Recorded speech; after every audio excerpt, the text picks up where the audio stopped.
the healthcare community is acknowledging that this is an issue. We have a lot of caregivers that are out there doing some very skilled work for care receivers and saving our healthcare system a lot of money.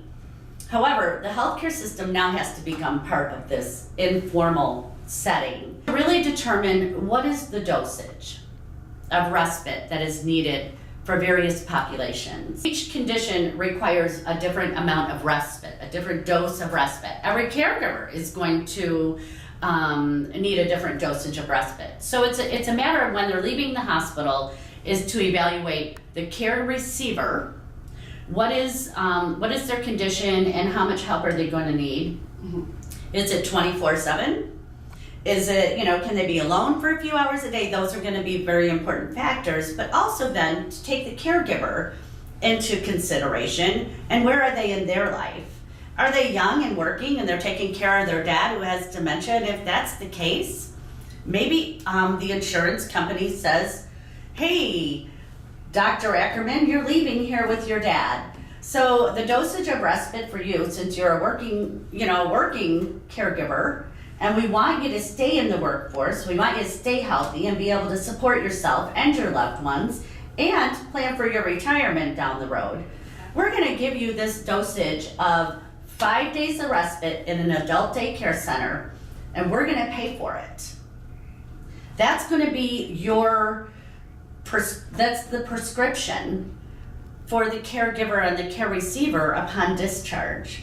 So now the caregiver understands. Now, if she's caring for someone who maybe is in the very early stages of dementia, doesn't need 24/7 care, then maybe the dosage is, hey, Dr. Ackerman, we're going to give you 4 hours of respite per week for 1 year as you adjust to your new setting.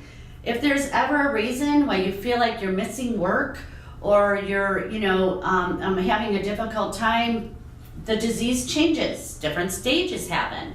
So when you find that out, then we want you to come back and we'll evaluate your situation and prescribe a different dosage of respite. Mm-hmm. You have families that are caring for people with intellectual disabilities for their whole life. They've been caregivers and they will continue to be, but now they're aging and their child is aging. So now we have a variety of crisis care. So it's important, or emergency care that might be needed if that caregiver needs to go into the hospital because they're aging too. Then who's going to care for their child?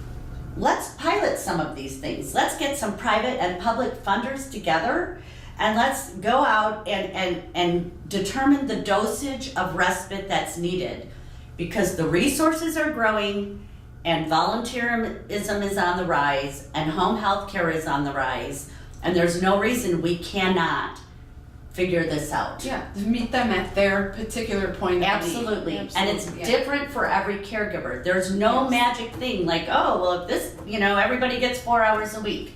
That might not be effective. Right, and in the article we do discuss that, looking as we go further into the future with this research, looking at onset of respite. When does it begin?